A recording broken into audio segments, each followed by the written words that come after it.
नमस्कार साथियों, स्वागत है आपका स्काई एकेडमी 360 में। तो कैसे हैं आप लोग? आशा करता हूं कि अच्छे होंगे। तैयारी आप लोग का बीपीएससी का जो पीटी है उसका तैयारी अच्छे से आपका हो रहा होगा, और डिफरेंट एग्जाम्स का जो तैयारी है वो भी चल रहा होगा, क्योंकि अभी बहुत सारे एग्जाम्स का नोटिफिकेशन आने वाला। बहुत सारे एग्जाम्स का अगर देखेंगे मार्केट में तो बहुत सारा नोटिफिकेशन आपको आ भी गया, फॉर्म भी फिलअप हो रहा है। तो अभी प्रिपरेशन आप अच्छे से करेंगे तो फिर क्या होगा, एग्जाम क्लियर होने का चांस आपका इसमें इंक्रीज हो जाएगा।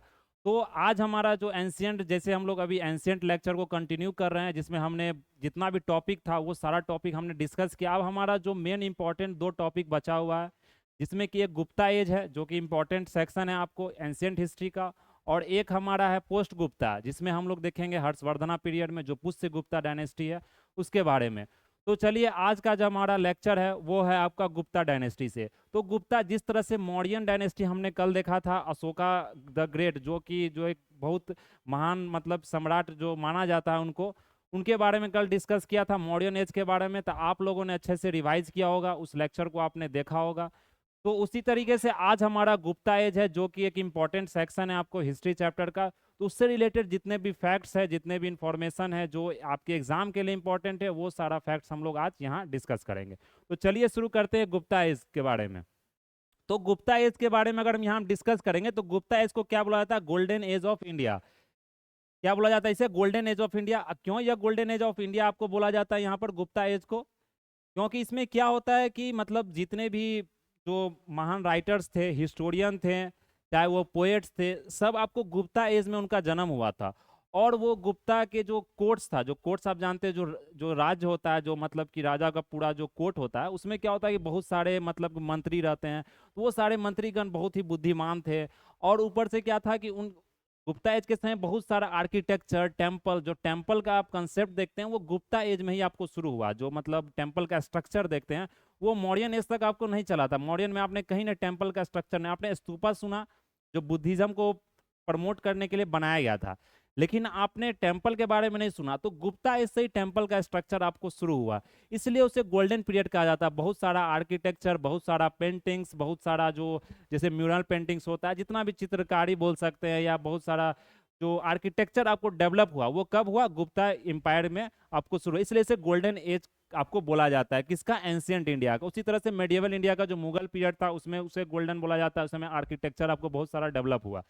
तो इसी को हम यहाँ देखेंगे क्या क्या डेवलप हुआ, क्या क्या इंपॉर्टेंट यहाँ पर काम हुए। तो सबसे पहले अगर बात करेंगे यहाँ पर हम लोग गुप्ता एम्पायर की, तो आप देख सकते हैं जो गुप्ता एम्पायर का जो पूरा डायनेस्टी, पूरा जो मतलब उनका जो साम्राज्य था, वो आपको कौन कौन से स्टेट में मतलब किस जगह फैला हुआ था पूरा देखते हैं। जो नॉर्थ का पूरा जो रीजन था आपका, जो हमारा ये पूरा नॉर्थ का रीजन था, ये आप पूरा देख सकते हैं, नॉर्थ का रीजन था। चाहे वो नॉर्थ ईस्ट से आप ले सकते हैं, चाहे वो आप मतलब पूरा फार साउथ तो नहीं जाइएगा, लेकिन जो मेन जो प्लेटू रीजन था और ये जो साउथ में आपका ये रीजन था, ये पूरा रीजन देख सकते हैं गुप्ता एम्पायर का। तो देख सकते जिस तरह से मौर्यन एम्पायर भी आपको पूरा इंडिया में राज किया, पूरा इंडियन सब कॉन्टिनेंट में, उसी तरह से गुप्ता एम्पायर ने भी पूरा क्या किया यहाँ पर राज किया। तो ये आप यहाँ से पता लगा सकते हैं कि कितने मतलब महान शासक थे और कितना बड़ा बड़ा साम्राज्य था गुप्ता एम्पायर का। तो ये पूरा मैप से आपको यहाँ पर क्लियर हो जाएगा। फिर जो हमारा नेक्स्ट है यहाँ पर, गुप्ता एम्पायर को किसने शुरू किया? तो आप देख सकते हैं जो गुप्ता एम्पायर का जो पूरा जो कार्यकाल था, जो पूरा टाइम पीरियड था, वो कितना था? 319 एडी टू। ये पूरा एडी में हुआ था। हम लोग मौर्यन में देखे थे, क्या बीसी पीरियड में देखे थे जो एडी तक गया था, लेकिन गुप्ता एम्पायर आपको एडी से शुरू हुआ, 319 एडी टू 540 एडी। तो ये पूरा एम्पायर था आपका, जो टाइम पीरियड था। देख सकते हैं यहाँ कम से कम कितना 200 साल, लगभग 200-250 साल तक का क्या पूरा राज हुआ गुप्ता एम्पायर का। फिर अगर नेक्स्ट यहाँ पर देखें जो सोर्सेज है, जिस तरह से मौर्यन एम्पायर में हमने देखा था कौन कौन से सोर्स है, जैसे कौटिल्य के बारे में डिस्कस किया, इसमें अर्थशास्त्र हमने पढ़ा था कि अर्थशास्त्र कौटिल्य ने लिखा था। बहुत सारे जैसे मुद्रा राक्षस था जो कि विशाख दत्त द्वारा लिखा गया था। उस तरह से लिटरेरी सोर्सेज आपको गुप्ता एम्पायर से भी देखने को मिलेगा, जैसे विशाख दत्त का मुद्रा राक्षस, जो कि कालिदासा का एक वर्क देख सकते हैं, फायान का अकाउंट देख सकते हैं। तो ये सब से आपको क्या मिलता है? गुप्ता एम्पायर का पूरा मतलब हिस्ट्री मिलता है। तो विशाख दत्त का क्या यहाँ पर आप देखिए, तो ये है मुद्रा राक्षस, जिसमें पूरा बताया गया किस तरह से चंद्रगुप्ता ने किया था, और इसमें गुप्ता एम्पायर के बारे में डिस्कस किया। फिर कालिदासा का जो वर्क है, क्योंकि कालिदास जो थे आपको गुप्ता एम्पायर में ही मतलब ये आपको कालिदास थे उस समय, और ये मतलब ये चंद्रगुप्ता सेकंड के कोर्ट में थे, जिनको विक्रमादित्य बोला जाता है। फिर फाहियान का जो अकाउंट है, ये क्वेश्चन फाहियान पूछा गया था एग्जाम में, यूपीएससी के एग्जाम में पूछा गया था, सिंपल क्वेश्चन है बहुत। फाहियान किसके कोर्ट में आपको आए थे? तो फाहियान के बारे में पूछा था, ह्वेन सांग के बारे में। ये सब क्या थे? ये सब चाइनीज ट्रेवलर थे, मतलब कि चाइना से आपको इंडिया में आकर इन्होंने क्या किया था, बुद्धिज्म की पढ़ाई की थी। तो ये सब कितने दिन इंडिया में रहे? क्या होता है कि बीपीएससी आपको यही पूछ सकती है कि ये कितने दिन तक यहाँ रहे हैं, ये किसके कोर्ट में आए थे, इन्होंने कौन सा किताब लिखा है, ये सारी जानकारी आपको यहाँ पर देखने को मिलेगी। तो फिर देख सकते हैं न्यूमिस्मेटिक्स, जो क्वाइन था समुद्रगुप्ता का, न्यूमिस्मेटिक्स, जिसे न्यूमिस्मेटिक्स मींस क्या होता है, क्वाइन का जो स्टडी किया जाता है उसे न्यूमिस्मेटिक्स बोला जाता है। तो समुद्रगुप्ता का जो क्वाइन देखेंगे वो आपको मिलेगा, चंद्रगुप्ता सेकंड का जो क्वाइन देखेंगे उसमें आपको इससे पता चलता है हमको गुप्ता एम्पायर के बारे में। फिर एपिग्राफिक, जो जैसे पिलर इंस्क्रिप्शन हो गया या केव इंस्क्रिप्शन हो गया, किसी भी तरह का लिखावट आपको पत्थर पर लिखा जा रहा है या किसी तरह का जो लिखावट इंस्क्राइब किया जाता है, वो इंस्क्रिप्शन से भी हमें क्या मिलता है, आपको गुप्ता एम्पायर का पूरा हिस्ट्री मिलता है। जैसे हम इलाहाबाद पिलर इंस्क्रिप्शन की बात करिए, important inscription Allahabad pillar inscription, जो कि किसके द्वारा लिखा गया था, हरि सेना द्वारा लिखा गया था। ये इंपॉर्टेंट है आपका, ये पूछा गया इलाहाबाद पिलर इंस्क्रिप्शन, और ये बार बार क्वेश्चंस आपको रिपीटेड एग्जाम में पूछा जाता है। और ये जो कोर्ट पोएट, किसका कोर्ट पोएट था, जो हरिसेना था, कोर्ट पोएट ऑफ समुद्रगुप्त था। तो ये समुद्रगुप्त के कोर्ट में मतलब हरिसेना एक पोएट था जिसने मतलब इलाहाबाद पिलर इंस्क्रिप्शन लिखवाया था। फिर Mehrauli pillar, iron pillar inscription. Mehrauli कहाँ है? आप जानते हैं दिल्ली में जो मेहरौली है, जो आप मतलब कुतुब मीनार की तरफ जाते हैं तो वहाँ पे एक मतलब आयरन पिलर है जिसमें अभी तक बोला जाता है कि जंग नहीं लगा। 1000 साल से वो आयरन पिलर सुपर है लेकिन अभी तक जंग न लगा। समझ सकते उस समय का आर्ट, जो आर्किटेक्चर था या मेटलर्जी का जो मतलब रिसर्च था, कितना मतलब एडवांस्ड था। तो आज तक मतलब उस लोहा में अभी तक जंग नहीं लगा। तो वो मेहरौली का क्या है, आयरन पिलर इंस्क्रिप्शन है। फिर एक ईरान इंस्क्रिप्शन है। तो ये सब सारा इंस्क्रिप्शन हमें गुप्ता एम्पायर के बारे में यहाँ बताता है। फिर अगर नेक्स्ट देख ले आर्कोलॉजिकल एविडेंस, आर्कोलॉजिकल कैसे हो गया, जैसे भीतरी पिलर इंस्क्रिप्शन जो कि क्वाइंस और इंस्क्रिप्शन है, ये सारा जानकारी हमें गुप्ता एम्पायर के बारे में बताता है कि किस तरह से कौन कौन से राज किए, कौन कौन से इसमें राजा थे और उन्होंने क्या क्या काम किया। फिर अगर नेक्स्ट हम लोग यहाँ पर आए महाराजा श्री गुप्ता के बारे में, ये जो आपको यहाँ पर फाउंडर हैं, कौन है यहाँ पर फाउंडर? श्री गुप्ता। आप जो ये फाउंडर देखते हैं यहाँ पर, कौन है? श्री गुप्ता। श्री गुप्ता फर्स्ट बोला जाता है इनको फाउंडर ऑफ गुप्ता डायनेस्टी। तो ये संस्थापक थे, आपको गुप्ता डायनेस्टी के कौन थे? ये संस्थापक थे श्री गुप्ता। तो ये आपको ध्यान रखना है, पूछा जाता है क्वेश्चन में, who is the founder of Gupta dynasty. तो इसमें क्या आपको टिक करना है? श्री गुप्ता। तो श्री गुप्ता, इनका टाइम पीरियड आप देख सकते हैं क्या है, AD 242 280। ये इंपॉर्टेंट नहीं है आपका, इसमें क्या होता है जो क्वेश्चंस पूछा जाता है गुप्ता डायनेस्टी में वो ज्यादा क्रोनोलॉजिकल ऑर्डर में पूछा जाता है। जैसे आपको पूछ दिया कि ये 3-4 नेम आपको दे दिया जाता है गुप्ता डायनेस्टी का, पूछा जाता है कौन पहले आए। तो क्रोनोलॉजिकल ऑर्डर आपको याद रखना, जो जो क्रमशः जो पूरा जो हिस्ट्री को जो क्रोनोलॉजिकल ऑर्डर होता है वो आपको याद रखना है एम्पायर का पूरा। जैसे श्री गुप्ता का बेटा कौन था, फिर उसका बेटा कौन था, इस तरह से क्रोनोलॉजिकल ऑर्डर आपसे पूछा जाता है। तो जो श्री गुप्ता का जो बेटा था, इसमें यही याद रखना आपको श्री गुप्ता के बारे में, इसमें ज्यादा जानकारी नहीं, इसमें सिर्फ यही याद रखना कि ये फाउंडर थे, संस्थापक थे आपको गुप्ता डायनेस्टी के। फिर नेक्स्ट है घटोत्कच, जिसे घटोत्कच बोला जाता है। ये कौन थे? ये थे मतलब जो गुप्ता डायनेस्टी के जो फाउंडर थे श्री गुप्ता, उनका बेटा का नाम क्या था? घटोत्कच। तो इनका हिस्ट्री ज्यादा आपको यहाँ पर देखने को नहीं मिलेगा, जो मेन हिस्ट्री आपको मिलेगा चंद्रगुप्ता फर्स्ट का, जो कि घटोत्कच का बेटा थे चंद्रगुप्ता फर्स्ट। तो जो अगर हम चंद्रगुप्ता फर्स्ट की बात यहाँ बात करें, इनका अब आप कार्यकाल दे सकते हैं, टाइम पीरियड 319 से 335 तक इन्होंने राज किया, चंद्रगुप्ता फर्स्ट। तो ये चीज आपको यहाँ पर ध्यान रखना है। इसमें इंपॉर्टेंट क्या है कि जो पहले क्या होता था कि जो जितने भी राजा थे, शासक थे, उनको एक टाइटल दिया जाता था। तो ये टाइटल का भी जो कंसेप्ट गुप्ता एम्पायर से आपको शुरू हुआ, तो इनको यहाँ पर महाराज धीराज बोला जाता था। क्या बोला जाता था? ये ध्यान रखना, टाइटल पूछा जाता है एग्जाम में, महाराज धीराज, जो कि चंद्रगुप्ता फर्स्ट है। इनका जो शादी हुआ था यहाँ देख सकते हैं, मैरिड कुमार देवी। ये कुमार देवी कौन थी? लिच्छवी क्लैन। लिच्छवी क्लैन हमने पढ़ा था जब हमने महाजनपद के बारे में डिस्कस किया था, वहां हमने लिच्छवी क्लैन के बारे में पढ़ा था, जो कि वज्जी डायनेस्टी में आपको यह लिच्छवी एक क्लैन था। उसके साथ क्या हुआ? मैट्रिमोनियल अलायंस बना, जिसमें क्या हुआ? पावर मिलता था। हमने देखा था ना कि जो राजा सब थे वो बहुत ज्यादा मतलब शादी करते थे, 3-4 उनकी मतलब रानियां होती थी। तो क्या होता था, उससे एक मैरिज अलायंस इसलिए बनाया जाता था क्योंकि आप मतलब युद्ध करके किसी जो राज को हासिल करना है या उस पर कब्जा करना, तो एक युद्ध भी होता था, उससे भी आप हासिल कर सकते हैं। एक शादी भी करना होता, अगर शादी आप कर लिए तो आपको युद्ध नहीं करना पड़ेगा। इसलिए मतलब चंद्रगुप्ता फर्स्ट ने यह कल्चर चलाया था आपको।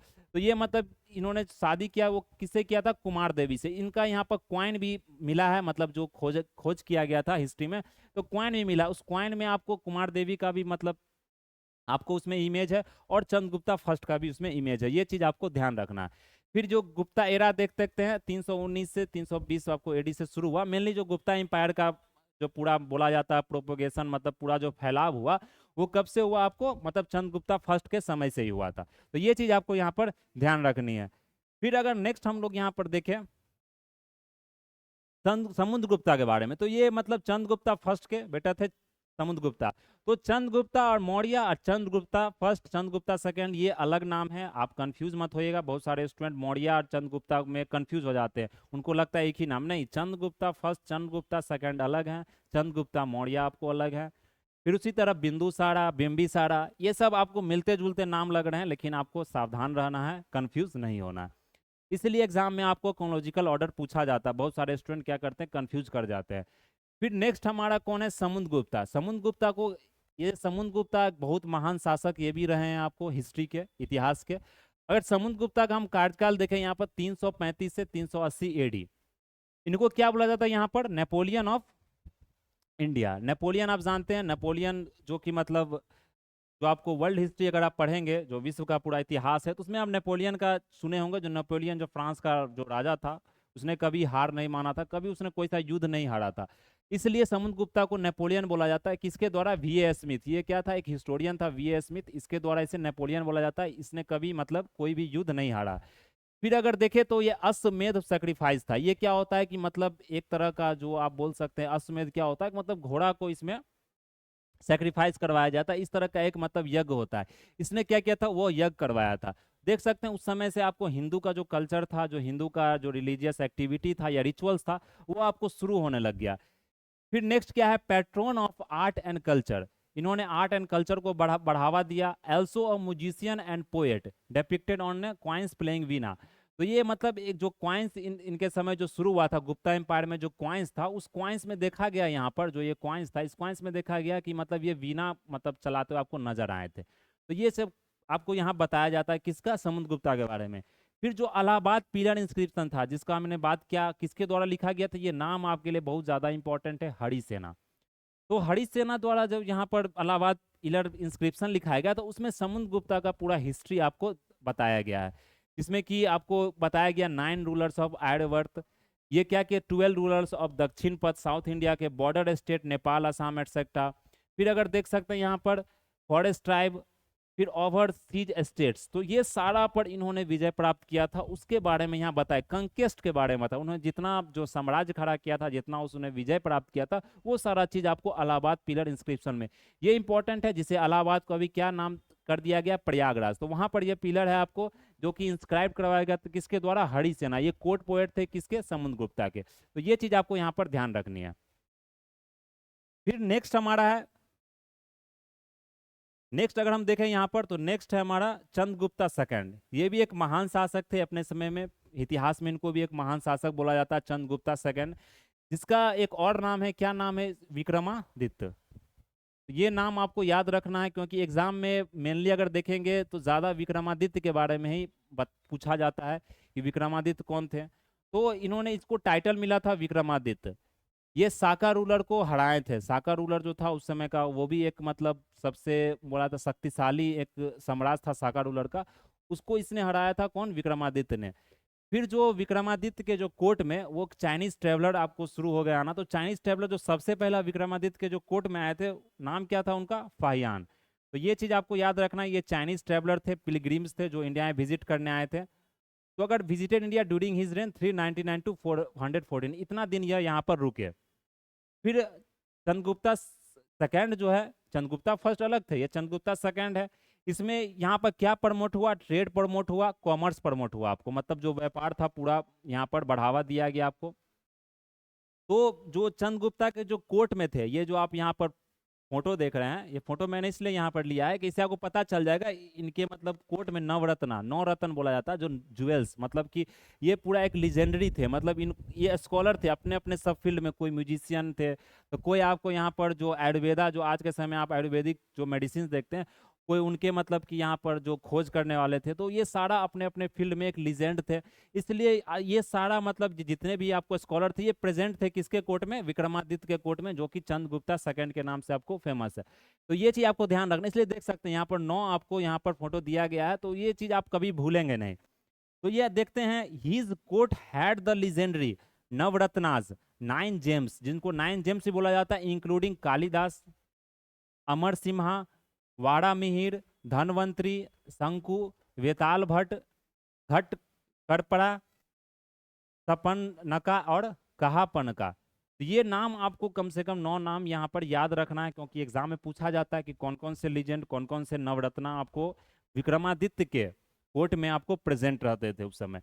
तो सबसे पहले अगर यहाँ देखें तो ये आप देख सकते हैं, ये फोटो से आपको पता चल जाएगा कौन यहाँ पर आर्यभट्ट हैं, कौन मतलब कि कालिदास हैं, तो वो सारा चीज आपको यहाँ से देखने को मिलेगा।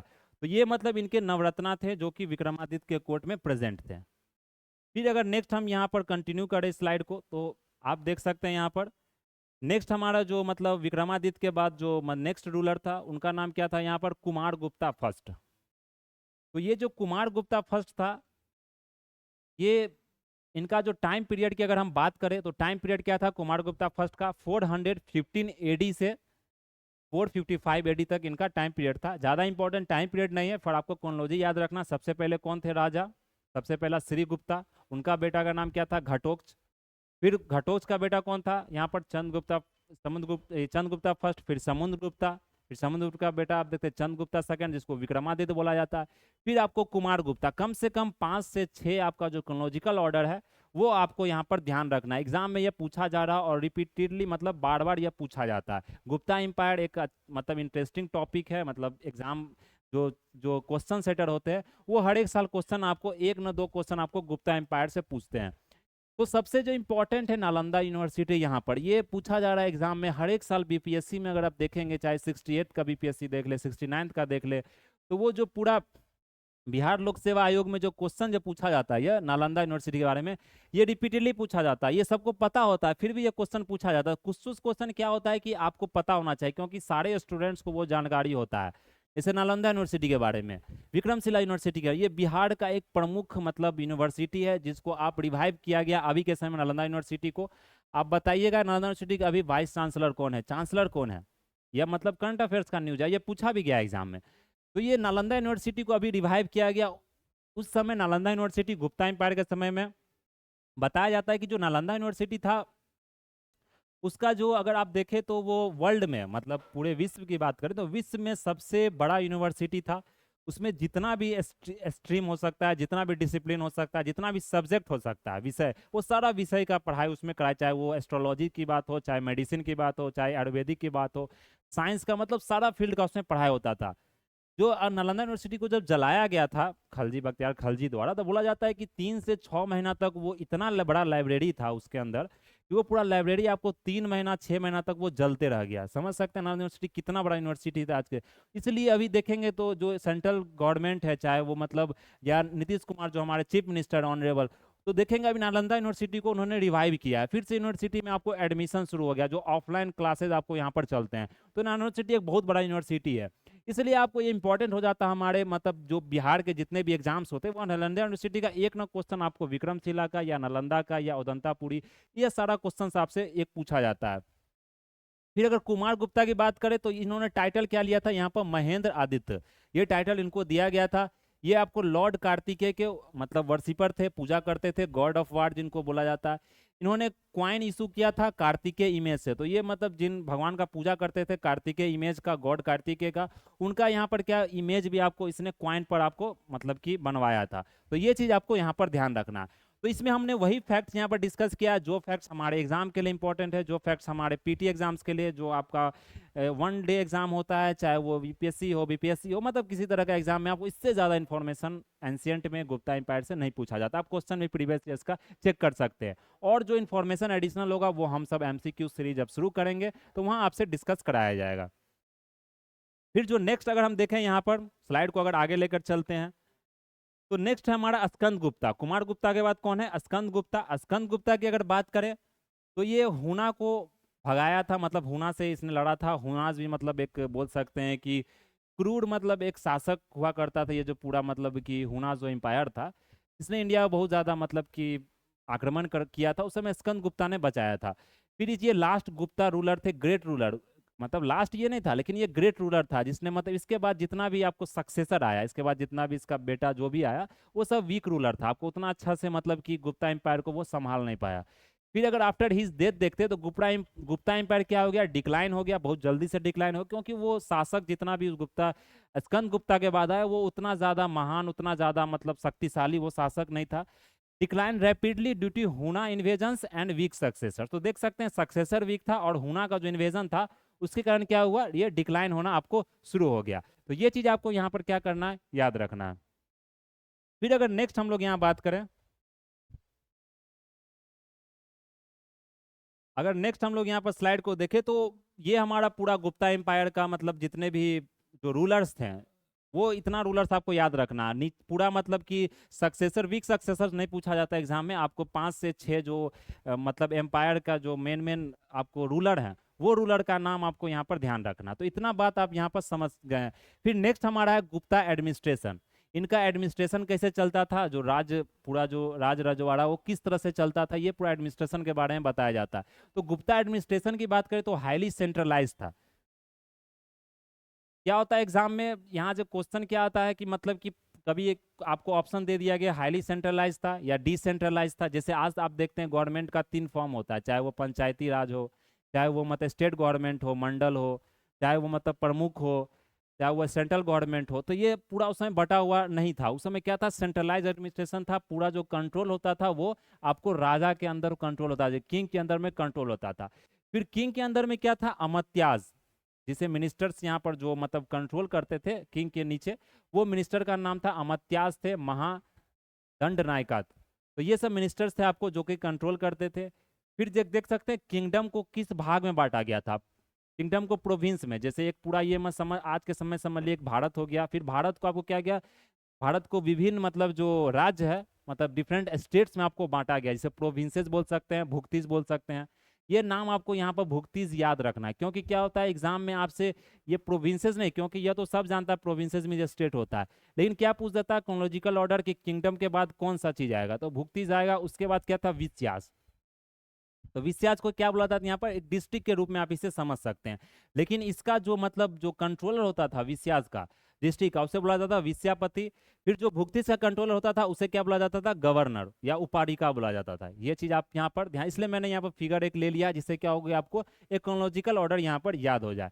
फिर अगर डिस्ट्रिक्ट की बात करें तो डिस्ट्रिक्ट के बाद क्या होता है, विलेज। तो विलेज का जो हेडमैन उसे मतलब गवर्न करता था। तो ये पूरा एडमिनिस्ट्रेशन आपको बटा हुआ था। तो यहाँ उसी तरह से हमने देखा है जो एडमिनिस्ट्रेशन था वो राजा द्वारा पूरा असिस्ट किया जाता था, हेड किया जाता था। इसमें कि बहुत सारे मंत्री रहते थे, जैसे महादंड नायका हो गया, संदीप विग्रह कारिका हो गया, भुक्तिज हो गया, जो प्रोविंसेस को भुक्तिज कहा जाता है, जिससे कि उपाधिका द्वारा गवर्न, वही फिगर को यहाँ एक्सप्लेन किया गया।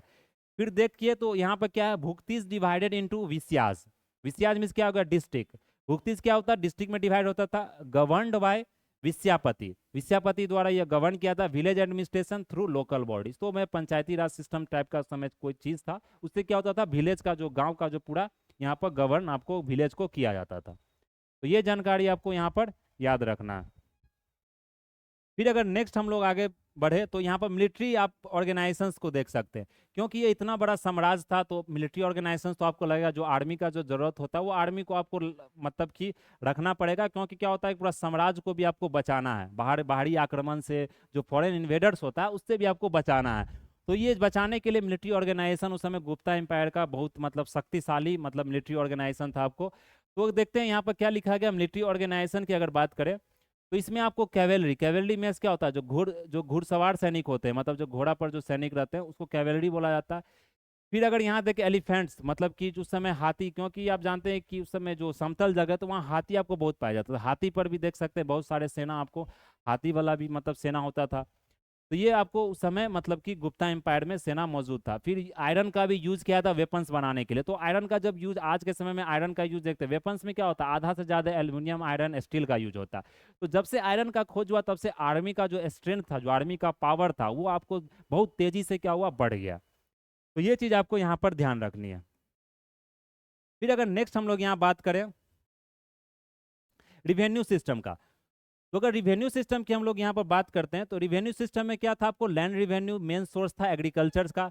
टैक्स को भागा बोला जाता था, जो कि 1/4 से 1/6 तक आपको प्रोड्यूस किया। जैसे आपने मतलब कि चावल अगर 40 किलो होगा तो 40 किलो में कम से कम आपको कितना 1/4 आप कर दिए तो 10 किलो आपको क्या करना, राजा को मतलब देना था। ये भागा होता था, मतलब कुछ भाग आपको स्टेट को देना है।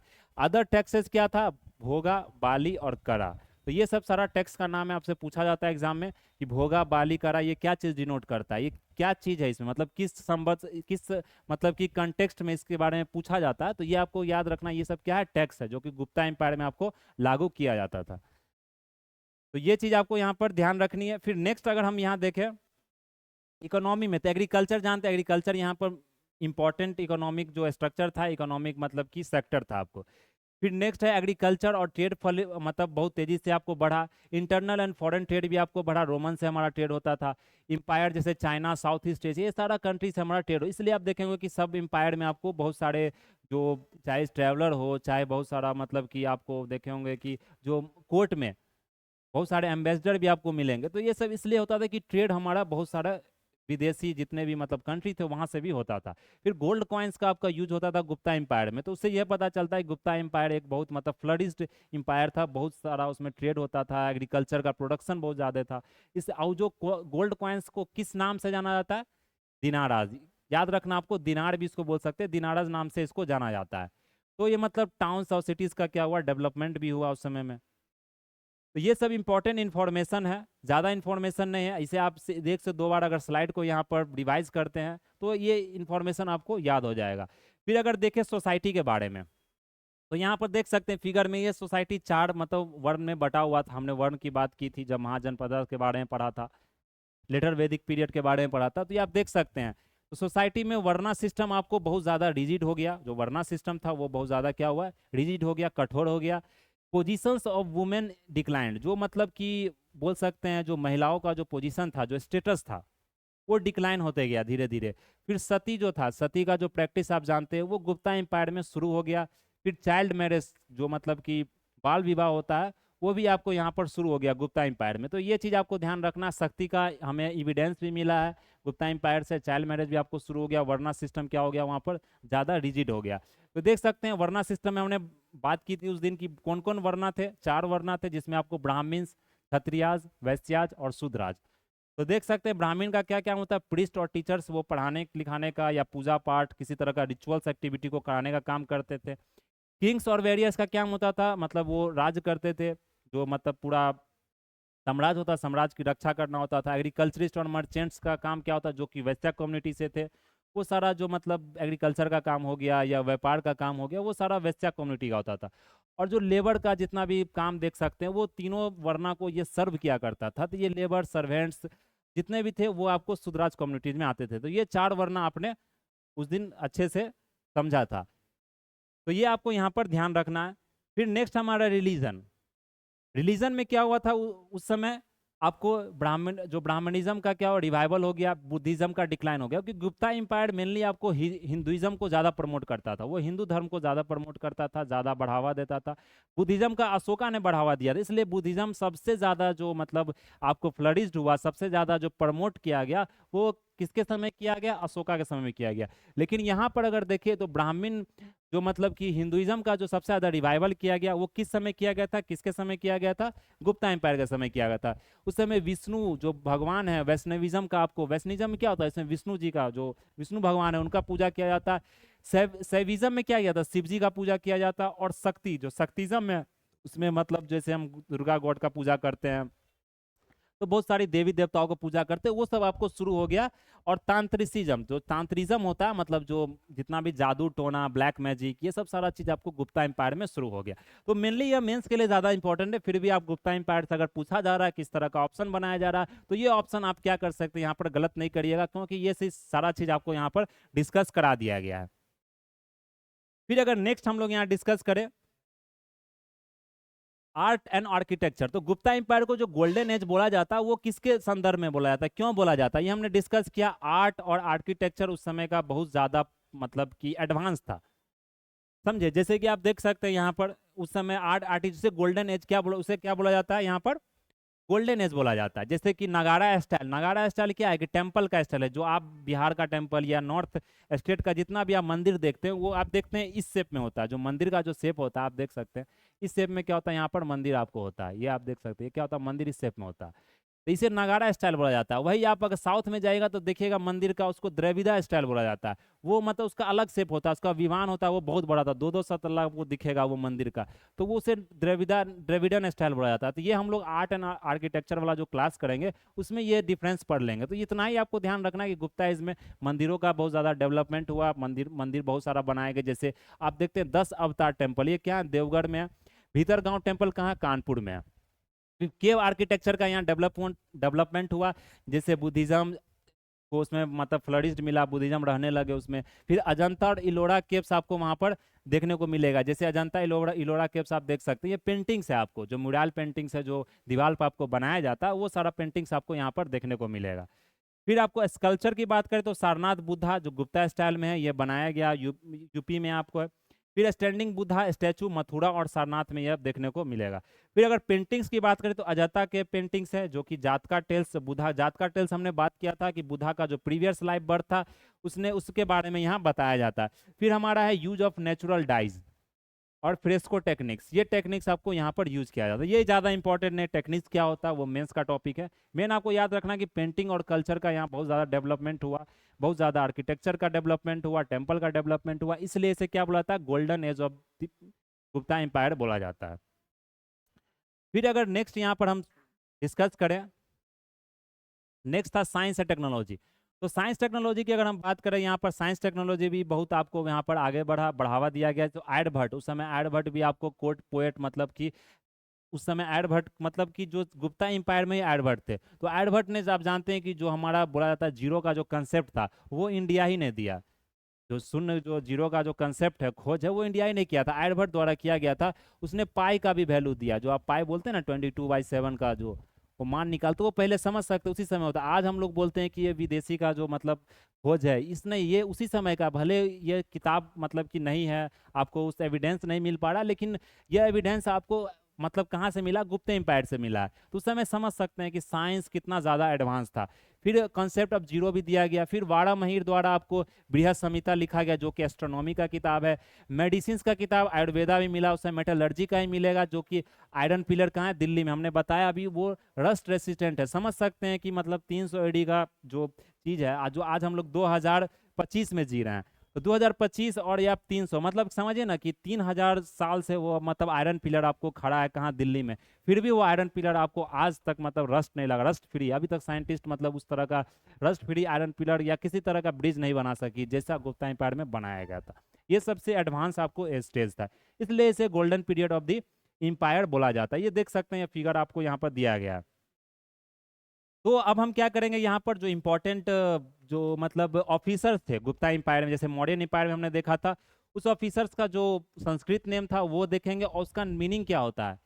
वो मीनिंग आपसे पूछा जाता है, कोई भी मतलब वन लाइनर क्वेश्चन पूछ दिया जाएगा, उसका मीनिंग पूछा, चाहे वो बीपीएससी का एग्जाम हो, चाहे एनटीपीसी हो, एसएससी हो, किसी तरह का वन डे एग्जाम हो, तो किसी तरह का एग्जाम में, गवर्नमेंट एग्जाम में पूछा जाता है।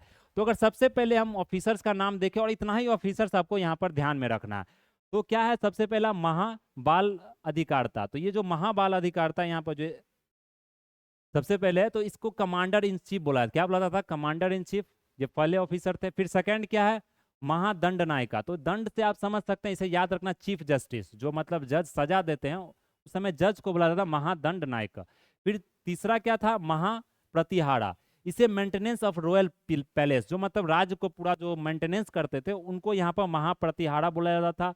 फिर महासंधि विग्रह का, तो इसे पोस्ट वार मेडिएटर बोला जाता है। जैसे किसी तरह का आज भी युद्ध हो रहा है, जैसे रसिया और यूक्रेन का जो युद्ध अभी चल रहा था, उसमें क्या बहुत सारे कंट्री ने मेडिएटर का काम किया। जैसे आप बोल सकते हैं, चाहे इंडिया हो गया, इंडिया को इस समय सबसे ज्यादा इंपॉर्टेंस दिया था, क्योंकि इंडिया क्या, यूक्रेन का भी अच्छा दोस्त है, रसिया का भी अच्छा दोस्त है। तो बोला गया कि इंडिया को कुछ समझाया, कुछ मतलब जाके वहां बोले, तो इसलिए आप जानते हैं कि हमारे जो ऑनरेबल प्राइम मिनिस्टर है श्री नरेंद्र मोदी, उन्होंने बोला था, this is the era of Buddha not युद्ध। मतलब यह जो पूरा जो आज का जो मतलब समय है, यह युद्ध करने का समय नहीं, यह बुद्धा का समय है। तो इंडिया ने बुद्धा का कंसेप्ट दिया है, तो यह कंसेप्ट आज भी हमारे देश से सब जगह फैल रहा है। तो इसलिए महासंधि विग्रह क्या होता था, वो ऑफिसर का काम होता था कि मतलब जो युद्ध के बाद जो मेडिएशन करवा, जो मतलब संधि करवाया जाता था, वो महासंधि विग्रह का द्वारा कराया जाता था। फिर नेक्स्ट हमारा दंड पसिका, ये जो 5वां नंबर में देख सकते हैं दंड पसिका, ये क्या था, पुलिस डिपार्टमेंट के हेड थे। फिर भंडारगढ़ धीरे करता है, और नाम से भी आप यहाँ पर पता कर सकते हैं। तो थोड़ा सा भी अगर नाम आप यहाँ सही से अगर कंसेप्ट को समझेंगे, भंडारगढ़ क्या होता है, मतलब कि कोई ट्रेजरी हो गया, तो क्या हो गया, हेड ऑफ रॉयल ट्रेजरी। क्योंकि क्या होता है, हर एक चीज आप यहाँ पर रट नहीं सकते, हर एक चीज को आपको समझना रटना ये पॉसिबल नहीं होता है। तो बहुत चीज आपको क्या याद करना, ट्रिक से याद करना होता है। उसी तरह से महा क्या है, महाकस पटालिका, इसको क्या बुलाता था, अकाउंट के ये डिपार्टमेंट को हेड करते थे। फिर एजुकेशन डिपार्टमेंट को जो हेड करते थे उनका नाम था विनय अस्थि संस्थापक। ये विनय से क्या होता है, विद्या ददाति विनयम आपने सुना होगा, तो ये उससे से आप याद रखिएगा। तो बहुत सारा चीज आपको ट्रिक से याद करना होता है। फिर क्या है, सर्व अध्यक्षा। सर्व अध्यक्षा क्या होता है कि जितना भी सेंट्रल डिपार्टमेंट था वो सारा सेंट्रल डिपार्टमेंट को यह हेड करता था। फिर महाश्वपति, इसको कंट्रोलर ऑफ कैवेलरी, जो घुड़सवार होता था उसका ये कंट्रोलर होता था। फिर महिपालिता, ये से बोला जाता था जो एलिफेंट्री, जो मतलब जो ये हाथी का जो पूरा सेना होता था उसको कंट्रोल किया जाता था। फिर नेक्स्ट है विनयपुरा, ये क्या होता था कि मतलब जो किंग का जो कोर्ट था, जो मतलब बहुत सारा का जो मतलब आयोजन करवाया जाता था, किसी तरह का जो भोज हो गया, तो उसका मतलब ये पूरा आपको यहाँ पर इसका ऑफिसर का काम होता था, इसे विनयपुरा पूरा था। फिर लास्ट हमारा खाद्यात, क्या नाम है, खाद्यात पकी का, ये inspector of the royal kitchen आपको हुआ करता था। तो ये चीज आपको यहाँ पर ध्यान रखना है। तो इतना ही ऑफिसर्स आपको, या 1 से 2 बार इससे अगर आप रीडिंग करते हैं तो ये आपका दिमाग में बैठ जाएगा। फिर देख सकते हैं यही टेम्पल था, हमने जो टेम्पल आपको बताया था ये गुप्ता एम्पायर में आपको डेवलप हुआ, जैसे नागाड़ा स्टाइल देख सकते हैं, ये मेनली नॉर्थ इंडिया का टेम्पल है। द्रविड़ा स्टाइल देखिए साउथ इंडिया का टेम्पल आप इस तरह से मिलेगा। वेसाड़ा स्टाइल क्या है, इसमें आपको यह भी टेम्पल का कुछ गुण इसमें दिया गया, इस टेम्पल का प्रॉपर्टी आपको इसमें बताया गया। तो ये वेसाड़ा टाइप ऑफ टेम्पल है आपको। तो टेम्पल का स्ट्रक्चर हम लोग आगे डिस्कस करेंगे, बहुत लेंदी टॉपिक है टेम्पल का, इससे क्वेश्चन ही पूछा जाता है। फिर नेक्स्ट हमारा जो लास्ट टॉपिक है, लास्ट बट नॉट लिस्ट, आप देखिए जो मतलब जो ऑथर हैं, जो मतलब चंद्रगुप्ता सेकंड के कोर्ट में, जो मतलब विक्रमादित्य के कोर्ट में जितने भी ऑफिसर्स मौजूद थे, जितने भी मतलब जो स्कॉलर्स मौजूद थे, चाहे वो मतलब कालिदास हो, धनवंतरी हो, विशाख दत्त हो, भाषा हो, वो सारे ऑथर्स के यहाँ पर जितने भी इंपॉर्टेंट जो किताब है, वो सारा किताब आपको यहाँ पर याद रखना है, क्योंकि क्वेश्चन यहाँ से पूछा जाता है। ये गुप्ता एम्पायर का सबसे इंपॉर्टेंट आपको पार्ट है, इसलिए हमने यहाँ पर एक स्लाइड में इसे दे दिया। इतना ही आपको किताब याद रखना। अगर देखें तो कालिदास का हजारों किताब है, तो 1000 किताब आप याद नहीं रख सकते। ये किस तरह से लिया जाता है, जो पीआईक्यू क्वेश्चन होता है उसी के अकॉर्डिंग किताब को रिपीटेडली पूछा जाता है, किसी तरह का नया किताब आपको वहाँ नहीं पूछा जाता। जो प्रीवियस ईयर्स में पूछा गया है उसी तरह का किताब आपको यहाँ पूछा जाता है। तो अगर हम कालिदास की यहाँ पर बात करें तो कालिदास आपको जो जानते हैं चंद्रगुप्ता सेकंड विक्रमादित्य के कोर्ट में मौजूद थे, तो कालिदास ने कौन कौन सा क्या किताब लिखा, अभिज्ञान शकुंतलम, विक्रमो विक्रमो वर्षिया, माल अग्निमित्रा, कुमार संभवा, रघुवंशा, मेघदूतम, ऋतु संहारा और ज्योतिर्विद अवहारना। तो ये जो किताब है ये पूरा कालिदास द्वारा लिखा गया। ये किताब में क्या लिखा गया, क्या इसका स्टोरी है, ये आपके लिए यहाँ पर इंपॉर्टेंट नहीं है। फिर अगर यहाँ देखें धनवंतरी, तो धनवंतरी ये आयुर्वेदा के मतलब ये डॉक्टर थे, वो आपको चंद्रगुप्ता सेकंड के कोर्ट में इन्होंने आयुर्वेदा का किताब लिखा। तो आयुर्वेदा आपको धनवंतरी द्वारा ही लिखा, मतलब कि बताया गया है। आप देखेंगे जो एम्स में भी जाएंगे या किसी तरह से आप जो आज के समय में जो हमारे सेंट्रल गवर्नमेंट ने जो नेशनल आइकॉन बनाया है, मतलब कि जो मेडिकल फील्ड में, तो वो धनवंतरी का ही पिक्चर आपको दिया जाता है, क्योंकि ये डॉक्टर सबसे पहले जो डॉक्टर थे ये। फिर आपको कमंडका की बात करें तो ये नीति सारा इन्होंने किताब लिखा। फिर विशाख दत्त की बात करें तो ये मुद्रा राक्षस और देवी चंद्रगुप्त, ये बहुत इंपॉर्टेंट किताब है, ये आपको रिपीटेडली क्वेश्चन में पूछा गया। यहाँ मैं स्टार मार्क कर दे रहा हूँ, ये कम से कम याद रखना। मुद्रा राक्षस और देवी चंद्रगुप्तम किसके द्वारा लिखा गया, विशाख दत्त द्वारा लिखा गया। फिर अगर उसी तरह से हम आगे यहाँ देखें भाषा, तो ये जो भाषा द्वारा कौन सा बुक लिखा गया है, स्वप्न सवा दत्तम, ये किताब भाषा द्वारा यहाँ पर लिखा गया। फिर अगर नेक्स्ट हम लोग यहाँ बात करें गुणाध्याय द्वारा, तो गुणाध्याय द्वारा यहाँ पर कौन सा किताब लिखा गया है, और ये बात करें तो कौन सा किताब लिखा गया यहाँ पर, बृहद कथा लिखा गया। फिर उसी तरह शूद्रक द्वारा क्या लिखा है, मृच्छ कटिकम, ये भी एक बहुत अच्छा किताब है, मृच्छ कटिकम। फिर वाड़ा मिहिर द्वारा लिखा गया आपको पंच सिद्धांतिका, ये जो बुक है पंच सिद्धांतिका, ये 5 बुक्स है बृहद संहिता का, जो इसमें मतलब ये पंच मीन्स क्या होता है? पांच, ये पांच मतलब किताबों का समूह है। फिर उसी तरह सुश्रुत, ये जो सुश्रुत है ये सुश्रुत संहिता और सर्जरी। समझ सकते हैं उस समय सर्जरी मतलब जो आज के समय सर्जरी होता है उस समय से सर्जरी आपको मतलब कि चल रहा है, तो सर्जरी पे ये पूरा सा किताब लिखा गया सुश्रुत। फिर उसी तरह से वाग्भट है, वाग्भट द्वारा अष्टांग हृदय किताब लिखा गया। फिर अमर सिम्हा द्वारा अमर कोश लिखा गया है जो कि मतलब ग्रामर बुक है आपको। फिर आर्यभट्ट द्वारा आर्यभट्टिया और सूर्य सिद्धांता लिखा गया है।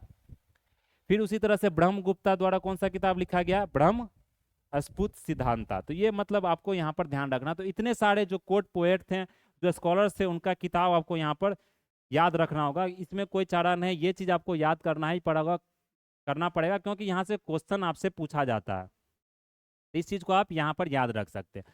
तो ये हमारा आज का पूरा डिस्कशन था गुप्ता इंपायर के बारे में, जिसमें हमने मतलब इंपायर में कौन कौन से डायनेस्टी, कौन कौन से रूलर ने रूल किया, कौन कौन से इंपॉर्टेंट रूलर हैं, और जो सारा जानकारी था चाहे वो स्कॉलर्स के बारे में, उनके किताब के बारे में, वो सारा जानकारी हमने यहाँ पर डिस्कस किया। तो यह जो हमारा अगला जो लेक्चर होगा इसमें हम लोग मतलब एंशियंट हिस्ट्री का जो क्लास है वो, क्योंकि ये कंप्लीट ही हो गया लगभग, कुछ क्लास मतलब एक क्लास दो क्लास में आपको ये कंप्लीट कर दिया जाएगा। इसके बाद आपको मेडिएवल हिस्ट्री या उससे पहले हम लोग एमसीक्यू टाइप क्वेश्चन शुरू करेंगे, जिससे आपको पता चल जाएगा जो पीवाईक्यू क्वेश्चन है किस टॉपिक से ज़्यादा क्वेश्चन आपसे पूछा जाता है। तो ये सारा लेक्चर आपको यूट्यूब जो मतलब क्लासेज है, आप चैनल को सब्सक्राइब कर सकते हैं जो कि स्काई एकेडमी 360 के नाम से है। और यहाँ जो मतलब ये स्काई एकेडमी अभी 360 पर आपको मिल रहा, हम लोग आगे कुछ बैच शुरू करने वाले हैं। आप वहाँ से जो सेंटर है या चाहे ऑफलाइन सेंटर पर आप मतलब कि इनरोल हो सकते हैं, या चाहे आप मतलब कि जो ऐप है वहाँ से आप ऐप डाउनलोड करके भी इसे देख सकते हैं। और ये इसका ऑफलाइन सेंटर का आप यहाँ पर एड्रेस देख सकते हैं जो बिकना पहाड़ी के पास है, नया टोला। ये जो नंबर है इस नंबर पर आपको पूरा यहाँ पर जानकारी मिल जाएगा। तो ये सारा चीज़ आप यहाँ पर देख सकते हैं। तो फिर यहाँ पर अगर देखें तो ये हिंदी माध्यम और जो अंग्रेजी माध्यम दोनों में आपको यहाँ पर बैच पढ़ाया जाता है। बहुत सारे जितने भी गवर्नमेंट एग्जाम है, चाहे बीपीएससी हो, दरोगा हो, स्टेट पीसीएस हो, एसएससी हो, रेलवे हो, ये सारा तैयारी आपको यहाँ पर कराया जाएगा दोनों माध्यम से।